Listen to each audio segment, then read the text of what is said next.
Well, I thank you for the enthusiastic welcome, but you are in for so much more.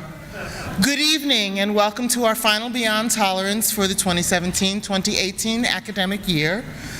You are about to be inspired. I am so glad that you've decided to spend some time with us this evening. We have a multimedia presentation, we have a wonderful speaker, and so I'm going to ask that you all take this device out of your pocket. You know you have one. Please turn it off. Anyone who's not here, they're missing out. Don't tell them what they're missing. Make them jealous when you go home. I would like to introduce Dr. Polly Walker from the Department of Peace and Conflict Studies, who is here to do our welcome and our invocation of the ancestors. Dr. Polly Walker.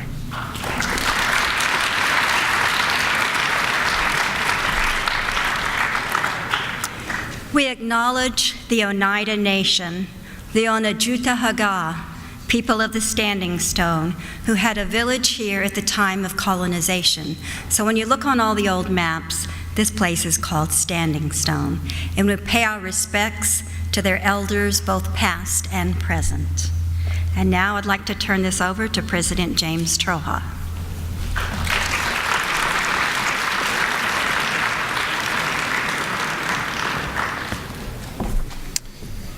Hello, everybody. Greetings. It is great to have everybody here tonight. This is our last Beyond Tolerance event for the academic year, and what an event it is. I saw Dr. Fala just a little bit. Where's Dr. Fala? Grace. So it was about a year ago, Grace, where you walked into my office and informed me that on the calendar for this academic year, it would include none other than Greg Louganis. And I don't know if you remember the look on my face, but I think I either called you a liar or I thought you were pulling my leg for a second, because for those of us who grew up watching Greg Louganis, he was somewhat of a mythical figure. And to think that he would be gracing our campus and our stage seemed somewhat unreal to me at that particular moment. Dr. Marita Gilbert will be doing a more formal introduction in a moment, but I just wanted to say that while Greg Louganis is certainly a decorated Olympian, known as the greatest diver in American history, it has been his work outside of the water as a powerful and inspiring difference maker that has really set him apart from other athletes.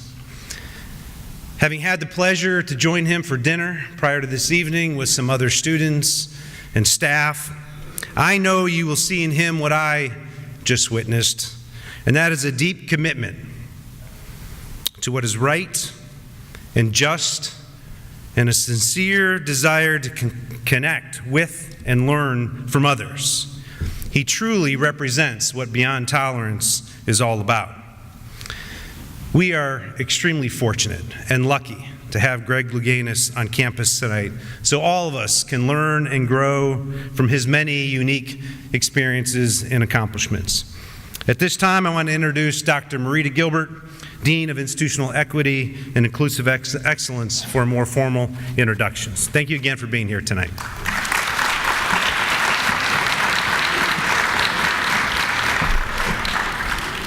Hello and good evening.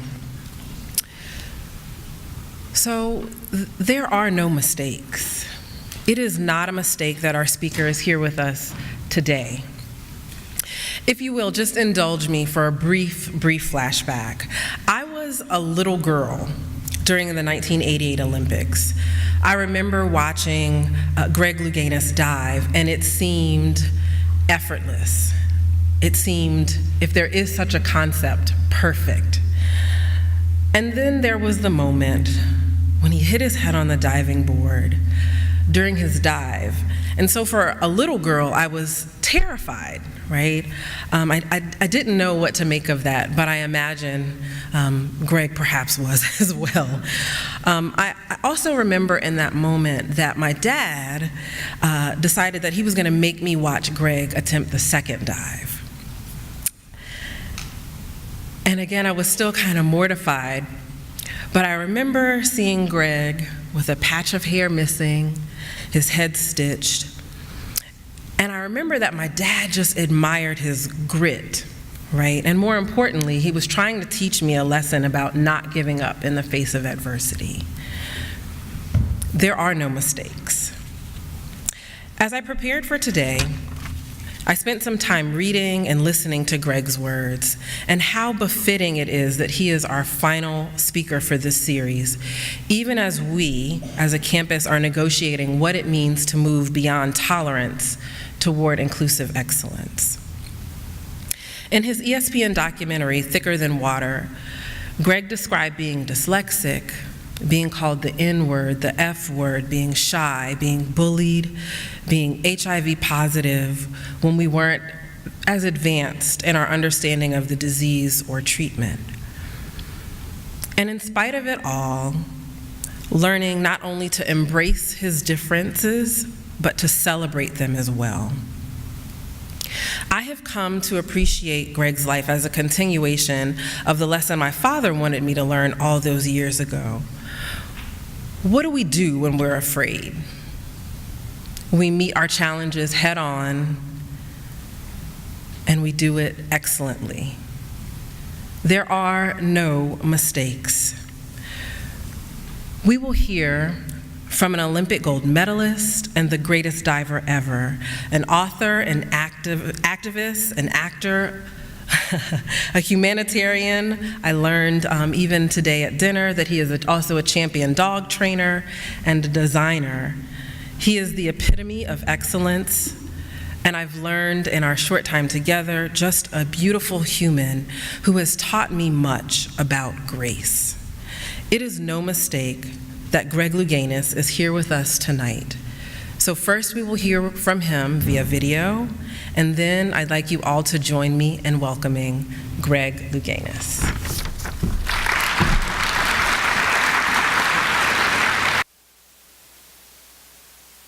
What an athlete!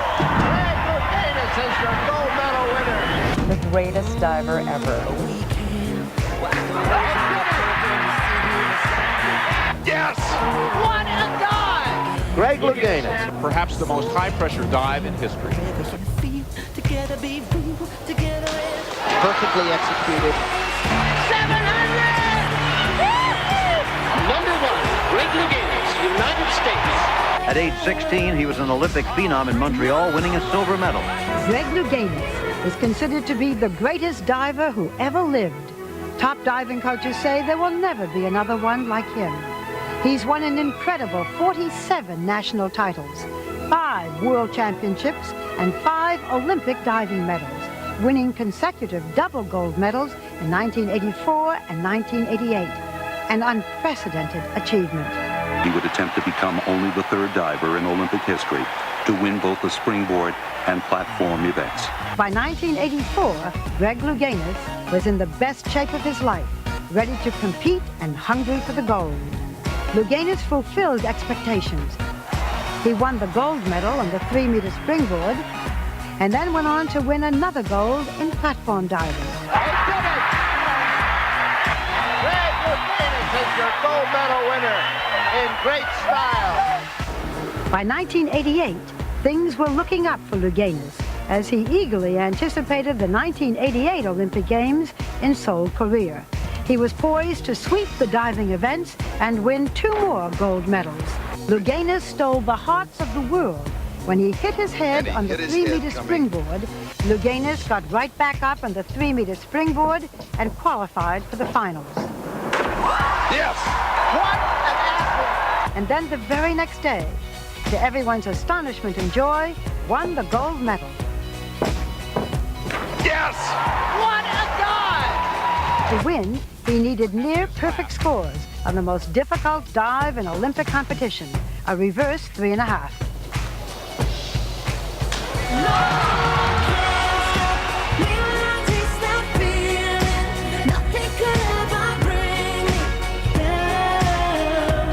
You will be featured on the Wheaties box cover. It's such an incredible honor. They started this Legends campaign. I feel like I'm being embraced as a whole person.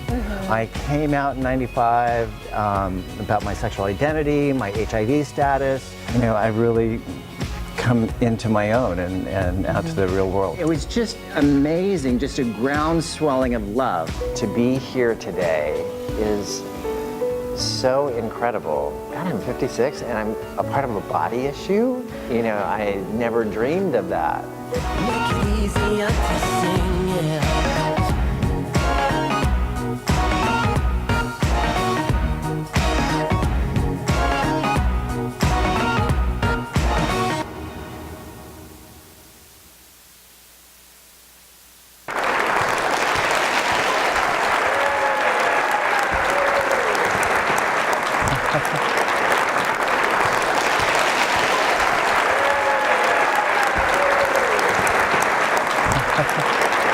Thank you. Thanks. Thank you.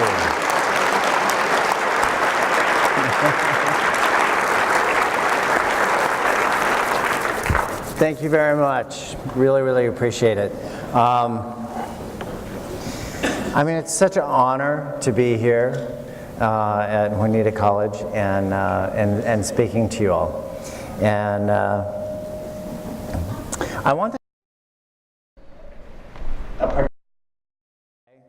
So everybody stand up. Okay, jump around. Okay, wake up. Wave your hands in the air. Okay, now introduce yourself to the person next to you, to the right and to the left.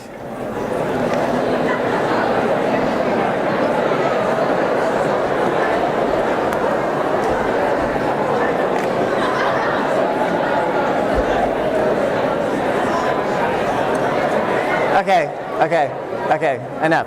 Okay, now, what I want you to do is share with those two parties your favorite color and your favorite cuisine.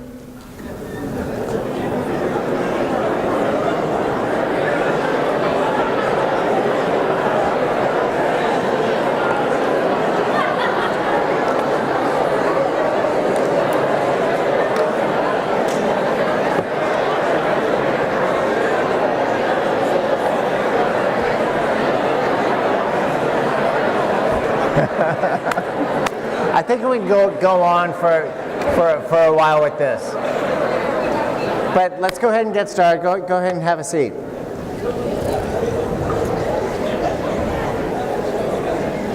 The reason why I did that is because most often we find we have more in common with each other than we do have differences.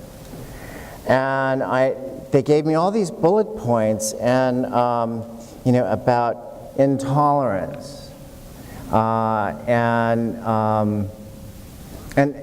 tolerance. Okay, let's just take tolerance. Okay, tolerance, I'm sorry, but is not enough.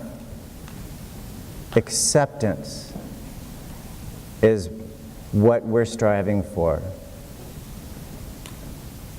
You know, because we all, how many races do we have? One. The human race. How many religions do we have? If you take away all of the judgment, all of that stuff, how many religions do we have? One. And that's love. And that is something that I have learned. It's been my journey because I was raised in the Greek Orthodox Church, and going to a Greek Orthodox church, I failed Greek, so it was all Greek to me. And so it started a journey for me of who I am in this world. And what do I believe in? And I do believe in a power greater than myself.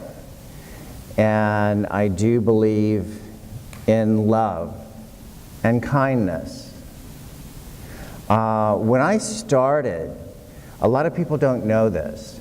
When I was a year and a half, I started doing dance and acrobatics because my older sister was involved in the class, and I used to sneak into the class and imitate what they were doing. And so at a year and a half, my teacher said, "Oh, let him stay. He's not disruptive." And so I started in dance and acrobatics. And I was performing on stage when I was 3. I got a partner when I was 3. And it was an incredible journey. I didn't know I was the only boy in the class. I didn't think anything of it. I didn't think it was anything strange. But then I went to school. And then I was told, "Oh, those are sissy sports.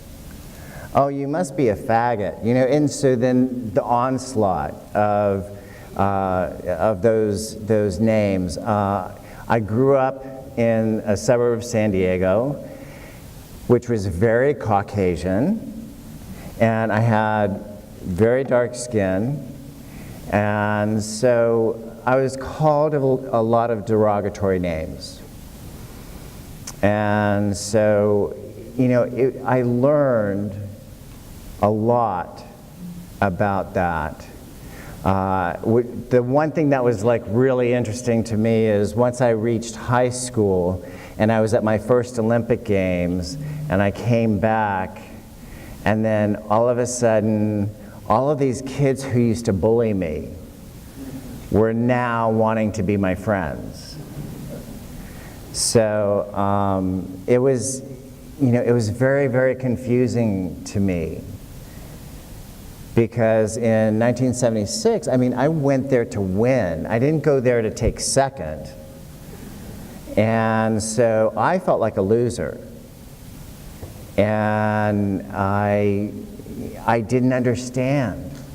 I didn't understand, why are they celebrating me? Because I failed. It was very, very challenging. Fortunately, I had an older Olympian come up to me and said, "Watch out for the post-Olympic blues." And I didn't know what she was talking about.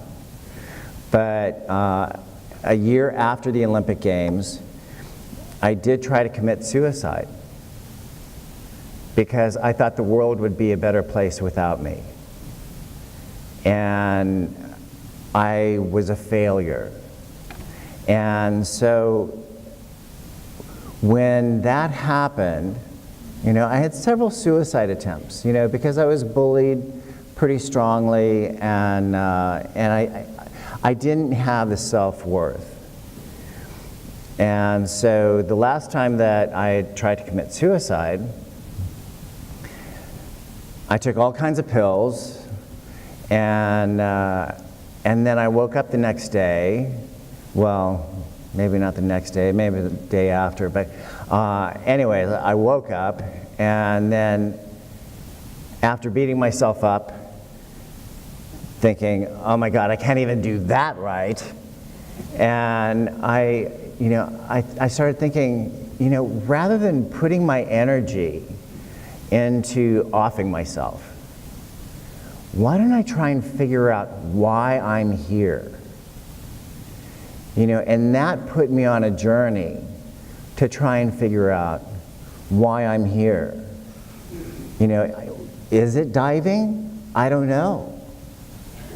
So then I poured myself into all of the things that I loved.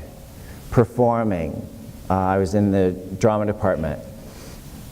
At that time, I wasn't really out to myself or anyone else, but I was in the drama department, so it was pretty safe, and which was very eye-opening for me, because then I met other people like me. And the one thing that I learned is that all of us, all human beings, straight, gay, bisexual, transgender, queer, intersex, asexual, we just want to be loved. That's the basis of our existence, is love, to love, and to be loved. And so it was an incredible journey, because when I started school, I stuttered. And I had a very difficult time reading. Later, I learned that I was dyslexic. And the one thing that was really amazing to me, I was honored as a person with a learning, they called it a disability. But I went to a school in Washington, they said, it's not a disability, it's a difference. And that clicked with me, because I realized I learn differently than other people.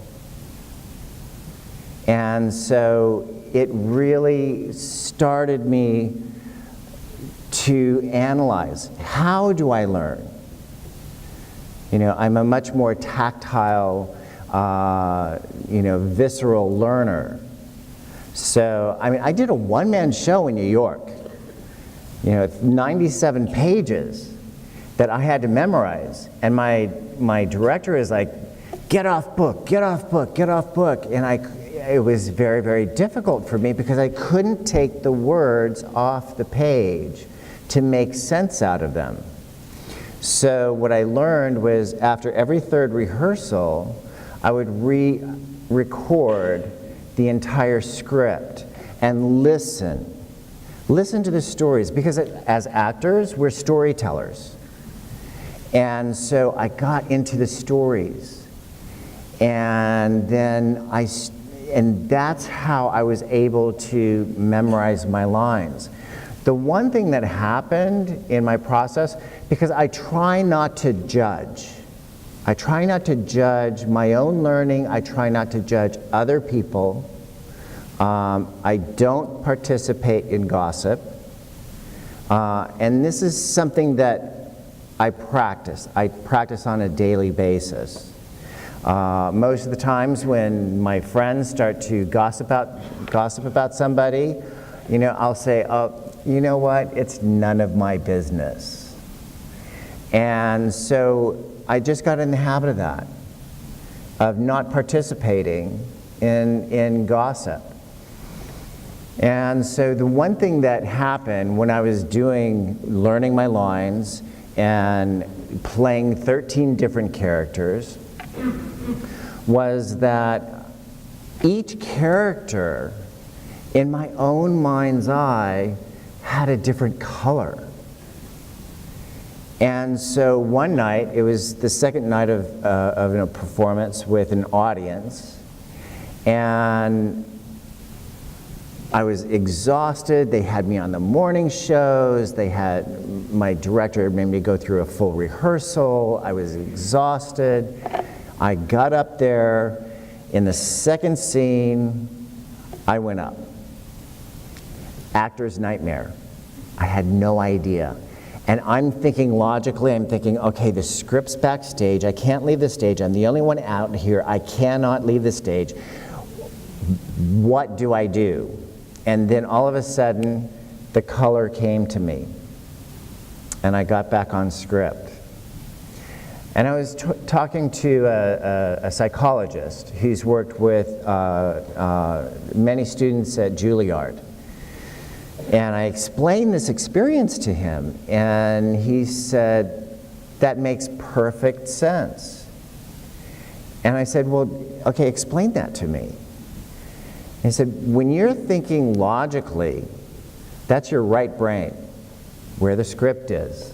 What do I do? How do I manage this? And when I thought of the color, which is left brain, where performance is, where your creativity is, it crossed over that to the other brain to get myself back on track. And I was like, wow, that is fascinating. That is so cool. So I learned so much about how I learn, because we can all learn differently, but we're all ultimately the same. And so it was really a life-changing event for me. And that's something that I practice every day. I practice not to judge myself, because we're so hard on ourselves.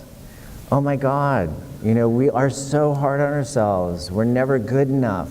And that's one of the mantras that I've tried to adopt, is that I am enough. It may not be your best at that given, but at that given time, it is your best. So honor that. And that's one thing that I learned from my yoga practices. The people who were so influential in my life was definitely my mom. My mom was my first fan, and she was wonderful. I mean, when I was doing acrobatics, gymnastics, diving, whatever, it didn't matter. She said, go out there and have fun. She wasn't the stage mother. I had a partner, Eleanor Smith. It was Eleanor Smith and Greg Louganis. I got second billing. And so her mother would be like, okay, pinch your cheeks, do this, don't remember to do this, remember to do that, and it's like so much information. And then my mother comes back and says, have fun, enjoy yourself. And my partner would turn to me and say, oh my God, I wish I had your mom. And so I was able to observe a lot of the various reactions to various parents. I was actually at one of the nationals out in California at Stanford, and I was sitting with a friend of mine. I was getting certified to be a judge, and so I was sitting next to him, and he had a young diver. I think he was probably about 10, 11, maybe. And so Todd was like telling him, okay, do this, remember to look for your entry, get your head back, blah, blah, and I just let him go on. And so then the poor little kid, he turns around, gets ready to do his dive, and as he's, out of earshot, I turned to him and I said, so your diver does really well with a lot of information, right? And I said, oh, did I overdo it? I said, yeah, because you train. We get good at what we train at, what we practice at.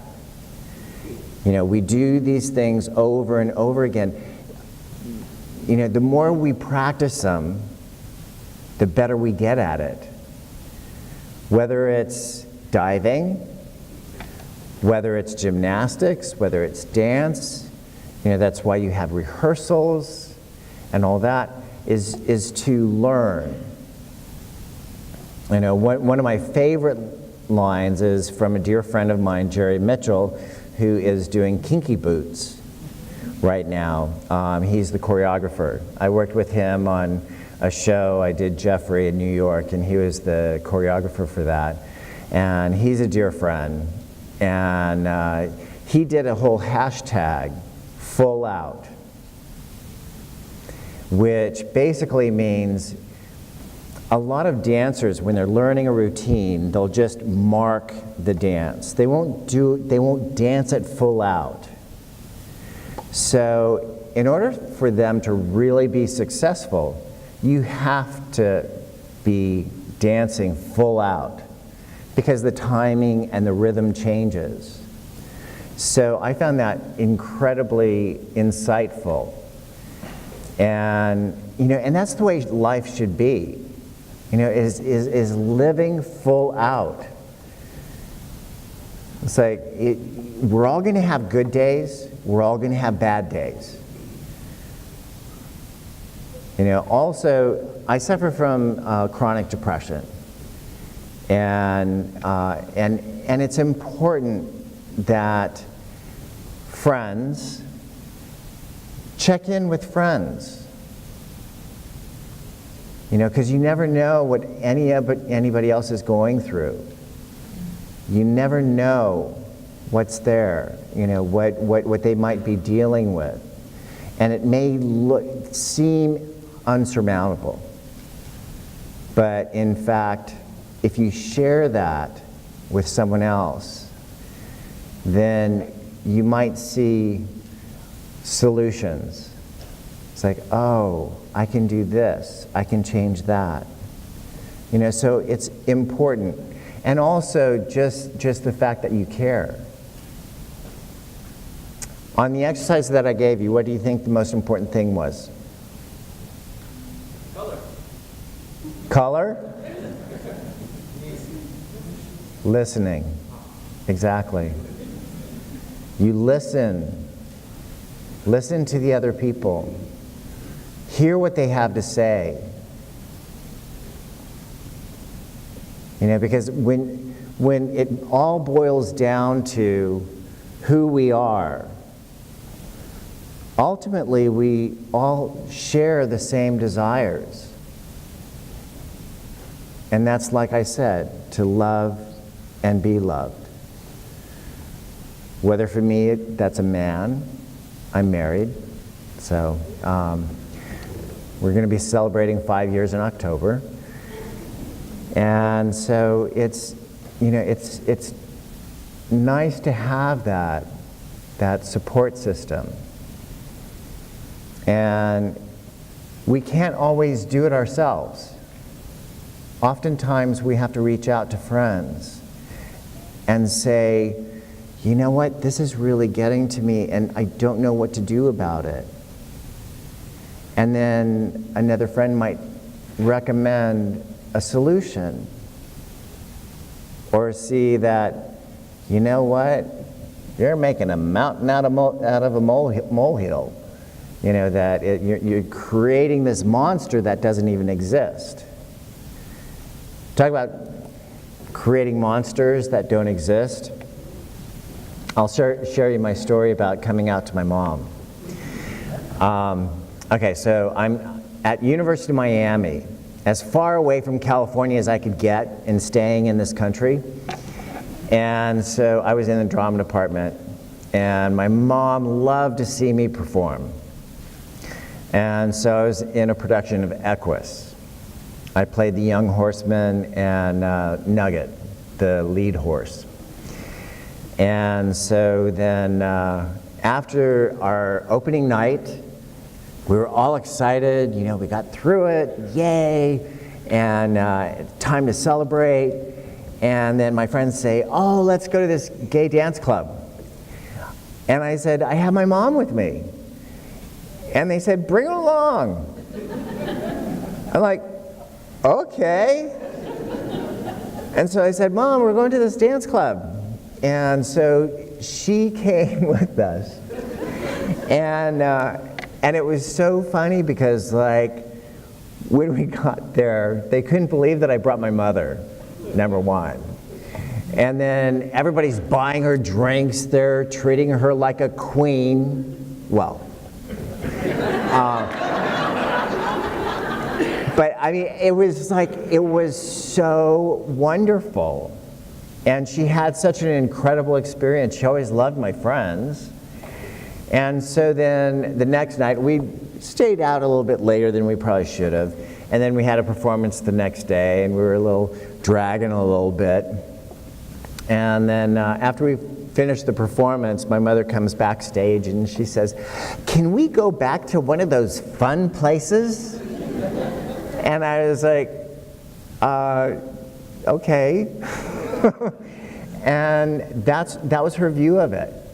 You know, I didn't really come out to her until a couple, maybe 3 years later.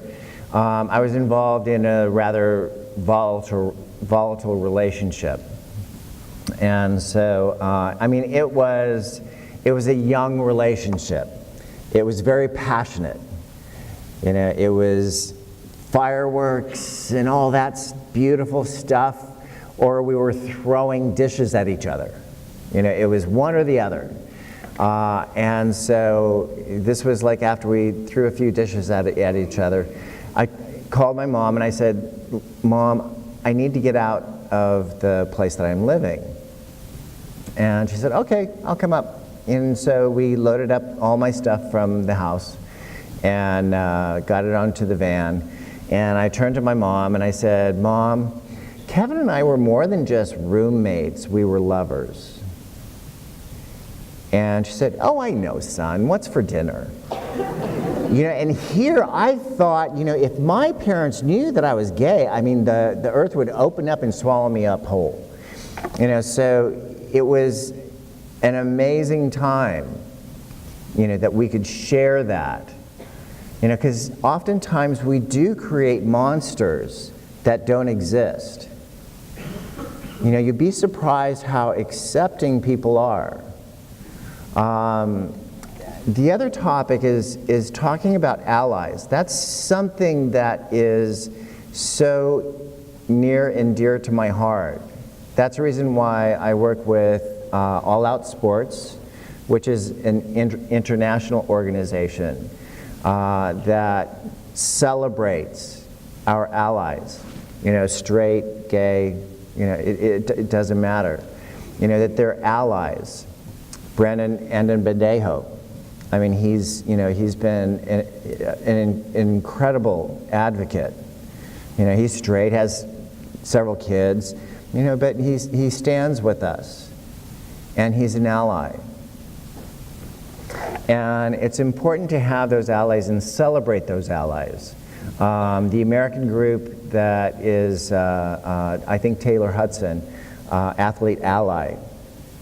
And so they, you know, it's important, you know, to reach out to those allies and have those allies by your side, because they're the ones that can stand up for you and can have a greater impact and greater voice.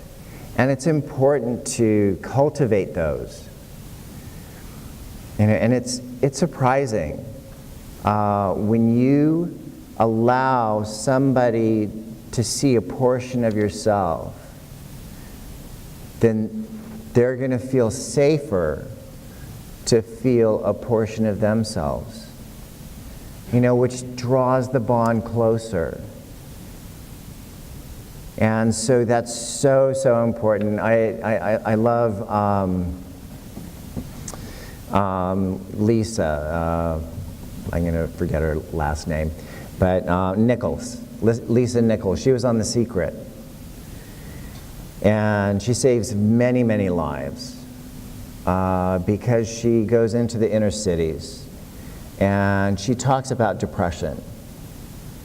How many of you in here have ever felt that kind of blue, gray, looming over your head? Raise your hand. Okay. How many of you have ever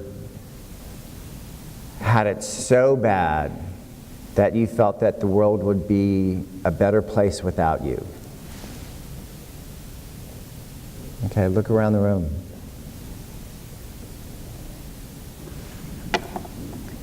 No, you're not alone. Okay? You're not alone. So don't be afraid to reach out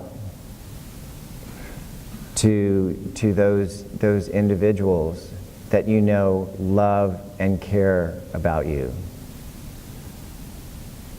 You know, because that's what happens, is that as a person from chronic depression, you feel alone and isolated.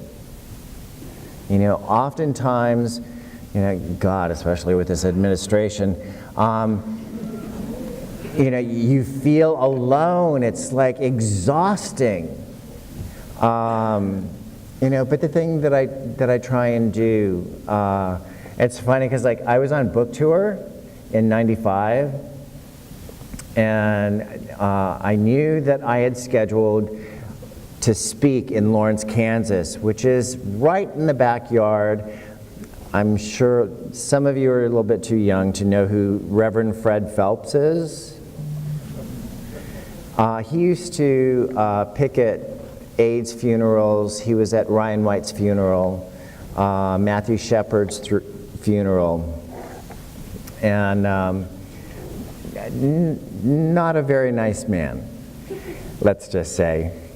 And so I knew that it was in his backyard, so I figured that he'd probably show up because I was speaking there. And so, of course, he was.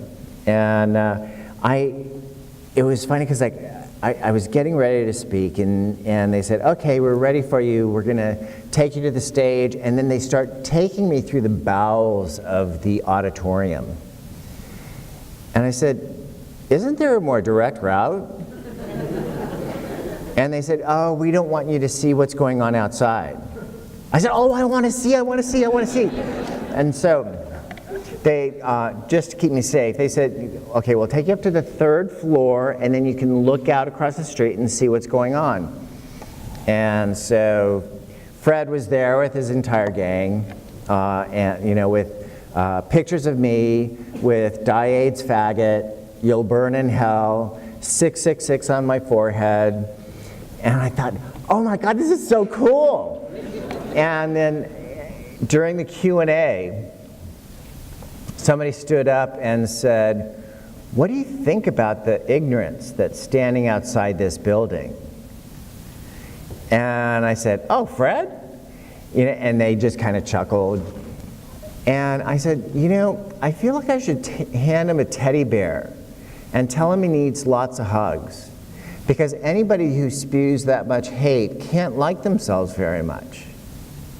And so the LGBT Student Union sent him a bunch of teddy bears in my honor, telling him he needs lots of hugs. You know, because you do things like this. You know, you talk to groups of people, and you don't know what's going to land. You don't know what people are going to hear. You know, and I think that the most important thing, most important message that I can give to you is just understand that you're not alone. You know, and also don't be afraid to stand up for somebody. You know, especially when it comes to gossip. I mean, I try not to involve myself. I excuse myself. If I start hearing gossip, I said, you know what, it's none of my business, and I walk away. I don't participate because that's my choice. And the more you do it, the more you practice it, the better you get at it. And then it becomes second nature. You know, I did a diving camp in Arizona, and it was so funny because I told the kids, okay, I want you all to do some random act of kindness, but don't tell anyone. And so, and I said, you know, it can be anything. It can be praising somebody for making, making progress. It can be a stranger, or being kind to the environment, picking up a piece of trash. You know, it can be anything, any little thing. I mean, heck, sometimes, like I'll be going through like a toll booth and then pay for the next guy behind me. And he'll never know, or she'll never know. But it's those types of things that you don't have to have the recognition, that it's not necessary, because you know in your heart, what you do. Whether it's, one time I was at the gas station in Malibu, and I saw this young man, that was obviously homeless, on rough times. And so I was, paying for my gas, and I was going in the grocery store, the little market, and I walked right by him, and I turned to him and I said, "What's your name?" And he said, "Daniel." I said, "Are you hungry?" And he said, "Yeah." I said, "Come on, I'll buy you a sandwich." And so I went in and I bought him a sandwich. And then he got a sandwich, and he was very, very embarrassed about it. And I said, "Okay, don't you want some potato chips to go with that or something?" And then I said, "Oh, no, that's okay, that's okay." I said, and then he kind of gave in and said, "Okay, I'll get these." And I said, "You know what? You need something to drink." And he said, "Oh, water's fine." So got him a bottle of water. I said, "Okay, here." And I paid for it, and I left. And it's those types of contacts. You never know what's going to happen. I was at an event. I was signing autographs for Speedo in Salem, Oregon. And it's funny because I don't like doing awards things, and they wanted me to be inducted into the San Diego Hall of Fame, where I'm from. And I didn't want to do it because, my mom had passed. I always did that for my mom because she always loved to get dressed up and see her son up there and all that stuff. And I did it for her. I didn't do it for me. And so my cousin reached out to me and said, "I want you to be inducted into the Hall of Fame." And she said, "I'll represent your mom." And I said, "Okay." I had absolutely no idea what I was going to say, because the San Diego Sports Hall of Fame is notoriously homophobic. I mean, that's the reason why I wasn't in there, and it took so long. But then I had absolutely no idea what I was going to say, and I got an email that morning from this young man in Salem, Oregon. And he said, "You'll never remember me, but I was the first one in line, and I had all kinds of things for you to autograph, posters and photos and whatnot." And so he pulled out this picture of me and one of my Great Danes, Ryan Luke, who is named after Ryan White, and Lucas Haas, who played Ryan in the movie, the Ryan White story. And so I signed, he wrote to me, he said, "You signed your usual, believe in yourself, and your name, and then you signed for Ryan Luke, and you drew a paw print." And he said, "In the moment that you drew that paw print, I decided not to kill myself." Because his intent was to get all of his memorabilia signed, go home, and he said he was standing in line trying to figure out, okay, did I load the gun right? Should I write a note? Going through all of these scenarios of what he was going to do, of what, the plan of his day was. And then for me to take that little extra time, it flipped a switch for him. It made a little shift for him. And so, we've become friends.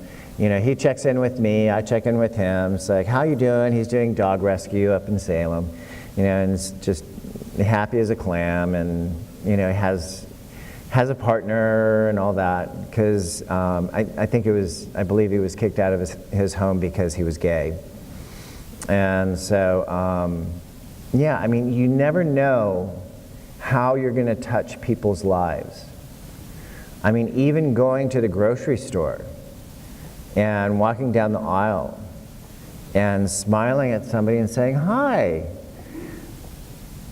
You never know.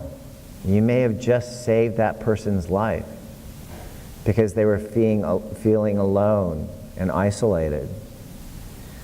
So, there's so many things that we can do. Small acts of kindness. And we don't need recognition because we know it in our heart. Because that is what makes us better people. Oftentimes, you think, oh my God, I want to make a difference in this world. It may not be huge. It may be small. It may be being a big brother to a young kid, being a mentor to somebody. But the one thing, even as a mentor, I've been a mentor. I'm sports director for Red Bull Cliff Diving World Series. I'm always a student. I will always be a student, no matter what position I'm going to be holding, because I want to listen. I want to hear what people have to say. I want to hear their opinions, and also look for solutions. And that's truly key, is looking for the solutions. And there's always a solution, whether you walk away, that's a solution, from gossip, whether it's buying a meal for somebody who's down and out, paying for the parking. I went to, where was it? Bath and Beyond, and I noticed that one of the meters, it was on the red, and I saw the parking attendant going up, and it was like, I threw a quarter in there. They'll never know. But it's not about recognition. What it's about is humanity. And that's what we need to celebrate, is our own humanity, of who we are, and take pride in who we are and what we can do. Whether it be people, I'm a real dog person, so if I see any animal on the side of the road, I'm stopping, no matter what the situation is. And it's those little acts of kindness that's going to make a difference in the world. And also being an ally to somebody and standing up for somebody. When I started school, I was in special ed because I was in speech therapy, I was in remedial reading. I was with kids who didn't look like me. And I was set apart. But if anybody picked on those kids, I'd stand up for them. Because it was important. Because I didn't want them to hurt. Because we just want to be happy. Ultimately, we just want to be happy. And it doesn't matter who we love, how we love, it's that we love. Thank you.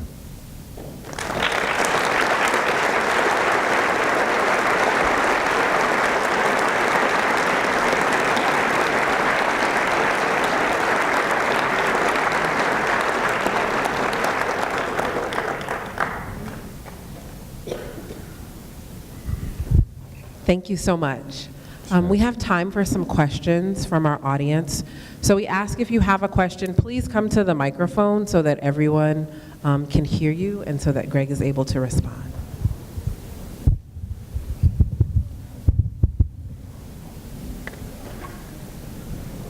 And don't be shy. I'm like really innately shy. Hi, Greg. My name's Ellen. I have a question about the 1988 Olympics. Yeah. The moment when you hit and you knew that you were HIV positive, can you just talk through that process? And I've read where you were just paralyzed with fear that something would happen. So can you talk a little bit about that? Yeah, sure. Yeah, that was a rough day at the office, wasn't it?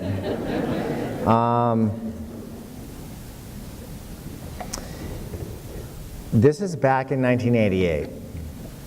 I knew I was in a country that, had they known my HIV status, that I would not be allowed into the country. So it was a well-kept secret. I was diagnosed approximately 6 months prior to the Olympic Games. And so when I was doing my reverse 2.5 pike, that was my 9th dive out of 11 dives. I had 2 more dives after that.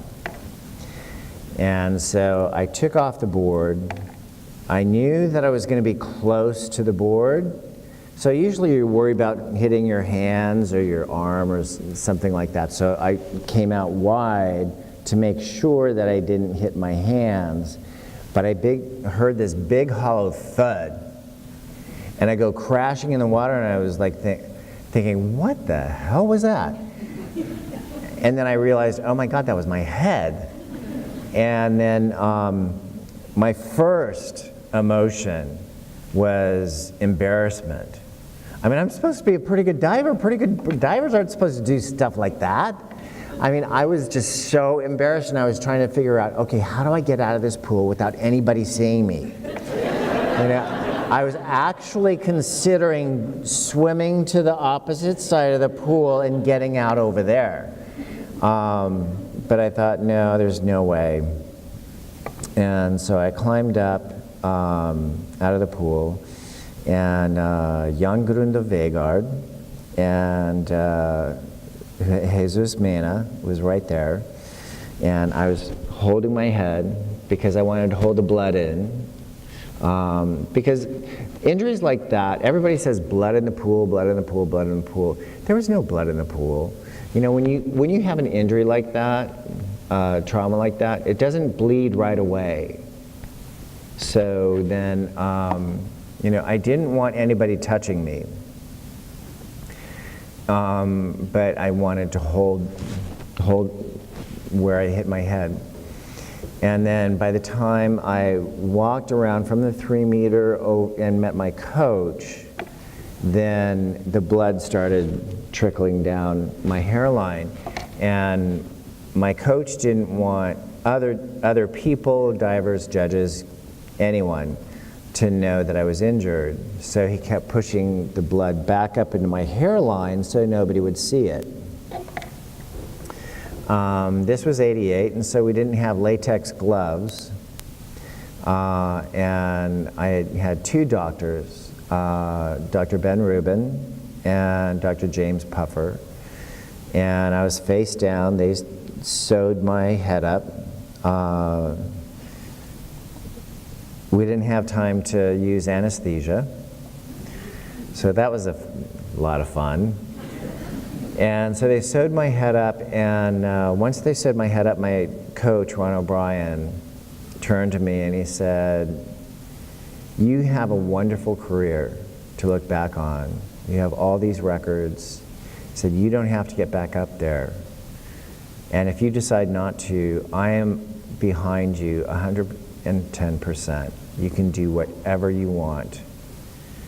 And it was kind of a knee-jerk reaction for me to just say, we've worked too long and hard to get here, and I don't want to give up without a fight. And it went dark. And so then,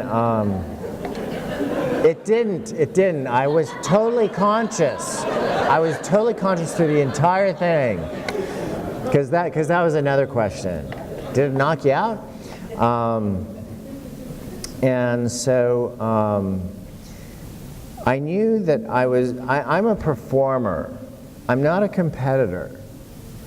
You know, I'm not a win at all cost, and you know, it's like, hey, if somebody beats me, yeah, because that is gonna motivate me to figure out, okay, what do I need to do? I have homework, yay! I have something to work on. And so when I decided that we worked too long and hard, the person who came to my mind at that time was a young boy, hemophiliac from Indiana, Ryan White, who became a friend. He was my buddy, and I knew he was a fighter because he fought for the rights for kids living with HIV/AIDS to get an education. I mean, he was on Capitol Hill, he was everywhere. And so he became my inspiration. And my coach turned to me and said, okay, come on, let's go for a walk. Because I only had a few minutes to prepare for my next dive. And he turned to me and he said, you know, hockey players get 30 stitches and they get back on the ice. You got 5 stitches in your head, it's nothing.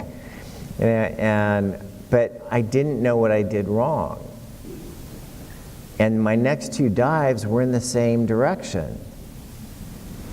And so I didn't know what was going to happen. I had no idea. And so it's time for me to get ready. I stretch out and I start climbing up the 3-meter springboard. And then I'm setting the board, setting the fulcrum. And they announced the dive, and I could hear an audible gasp from the audience because I'm doing a reverse 1.5 with 3.5 twists. And I just took a deep breath and patted my chest because my heart was pounding outside my chest. I was nervous. And the people in the area who saw that kind of chuckled because they realized, oh my God, I'm scared. He's scared. I can't believe he's scared. And I was, because I didn't know what was going to happen. And it just made me laugh because I realized that there are people in my corner, you know, that people who want to see me succeed. And this is the Olympics. You can't hold back in the Olympics. And so I did my reverse 1.5 with 3.5 twists, and as it turned out, it was the highest scoring dive of that event. So, but when it came to doing my reverse 3.5, which was my most difficult reverse, the only instruction that my coach gave me is jump it out. So it was a really, really challenging time, and it really kind of helped both of us focus on taking one moment at a time. There are no guarantees. The funny story about that came afterwards was my teammate Mark Bradshaw followed me after that dive. He was diving kind of mediocre. He wasn't doing all that great. And it really flipped a switch for him that anything can happen. And of course, he had to go out to the end of the board and kick my hair off the end of the board. And then he could get ready, and it was like he came back so strong. And he was able to make the finals, and I think he ended up 4th. But it was an incredible time. It was a scary time. I didn't know what my responsibility was because I was, like you said, paralyzed by fear. You know, what is my responsibility? My responsibility truly was to the doctors. And then when I was about ready to publish my book, I called Dr. James Puffer and I said, look, you know, this is going to be in my book that I was HIV positive. And so that was kind of news to him. And I said, well, you have been tested for HIV, haven't you? You're a doctor. And he said, Greg, I'm a family practitioner. I don't deal with blood. And he had not been tested. So it was a long 2-week wait until he got his results back. But while I was talking to him, I mean, I've known him since 1978, and this was 88. And so, I danced with his wife at a friend of mine's graduation. I saw his kids grow up. I mean, he was family. And so, he shared with me, yeah, he was a little nervous, but he took every precaution necessary, even without latex gloves, in sewing my head up. And as it turned out, he was not affected.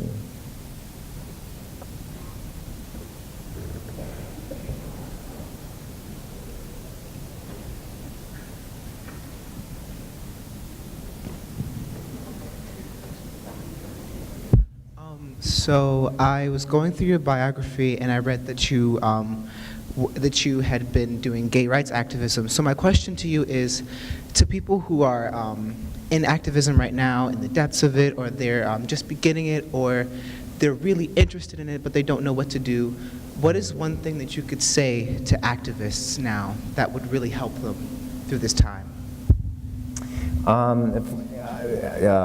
For this time, oh my God, there's a long list.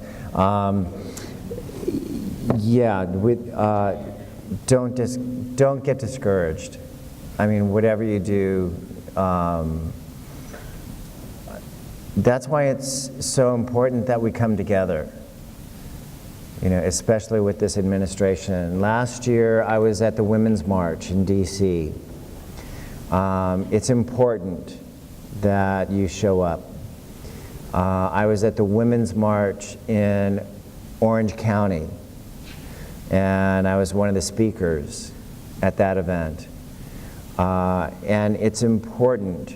I did the Never Again March in Malibu.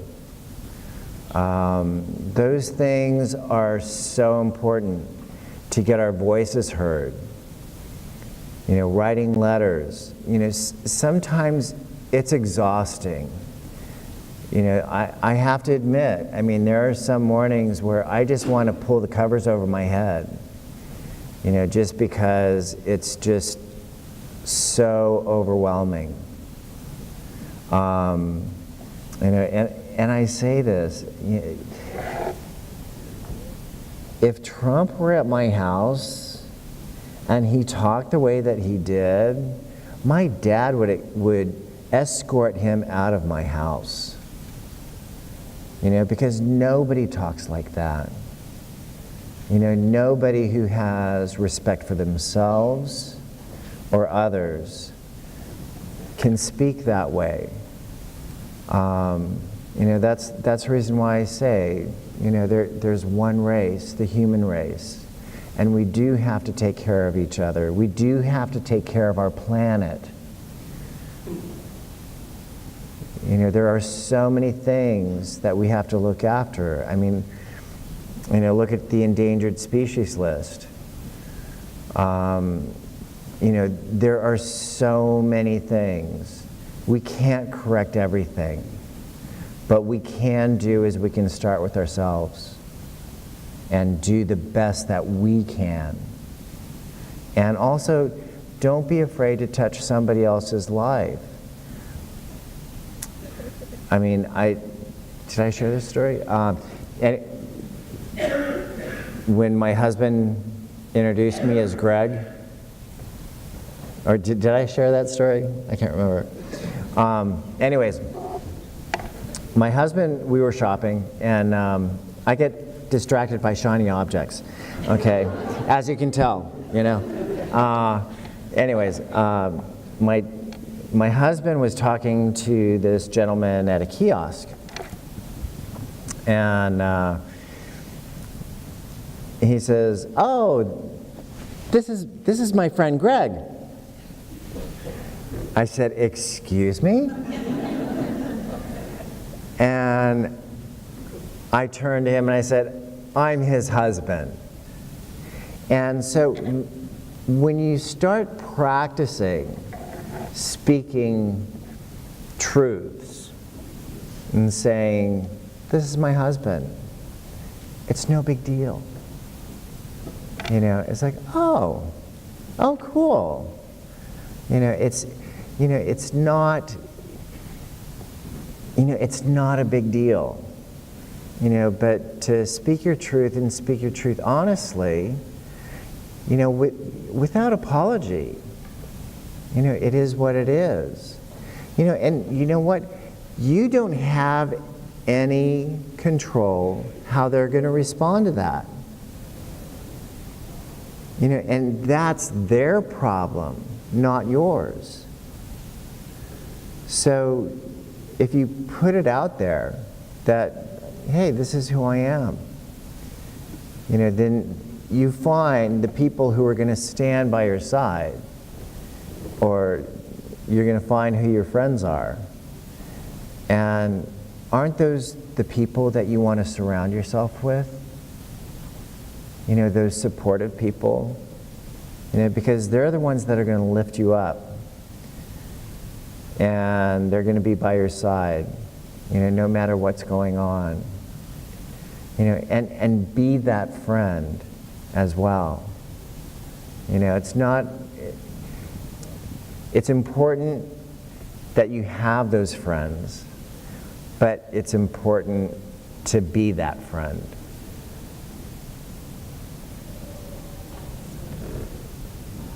So this will be our last question. Oh, last question. So you've had quite the rebound from being suicidal in 1977, going from that point to multiple golds and multiple Olympics. Good job. Here in Huntington, this past week, we actually lost one of our high school students to suicide. I'm sort of curious for you and your journey, what was it that came into your life or went out of your life that helped you get back on track at that point? Well, I had a number of suicide attempts. And the one thing that really kept me going in high school, you wouldn't see that today because of litigation and law and all that stuff, because we live in such a litigious society. I was, as a freshman in high school, I was the coach of the diving team, because the swim coach knew nothing about diving. And so I coached the men's and women's diving team. Got to know a lot of the gals. We did have a women's gymnastics team. And the girls on the team recruited me to be one of the assistant coaches, because I was the only one who knew how to hand spot some of the new tricks that they were learning. So they recruited me there. The other thing that happened was they would reach out to me and say, "Greg, let's go to the miniature golf where they have trampolines and we can go play on the trampolines." And they got me out of the house. They got me to do things, and they invited me, and they included me. That saved my life. It truly did, at a very early age. And so, those people are there. And I know oftentimes when you're in that dark place, it's hard to reach out. And all I can say is people who are friends of those people, be persistent. And, don't give up on them. Check up on them. Make sure they're okay. Do you need a meal? Do you want me to come cook for you? Do you need help cleaning your house? It's all of those little things that make you feel inclusive and significant. Because oftentimes that's the thing. We don't feel significant, like we matter. So it's important to have that. Go hiking, do something active. That's my big one. I have a friend who's been struggling, and it's like, come on, let's go hike Runyon. My dog needs the exercise. And so it gets him out of his head, and it allows us to spend some time. And also, just that little act of caring can truly make a difference. It really can. So we want to thank you as a campus, but there are some students that wanted to thank you themselves. So if you could come.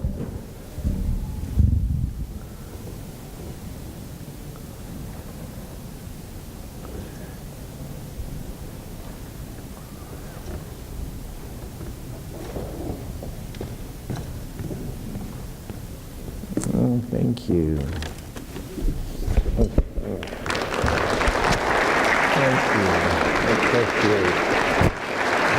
Thank you. Thank you. Thank you so much.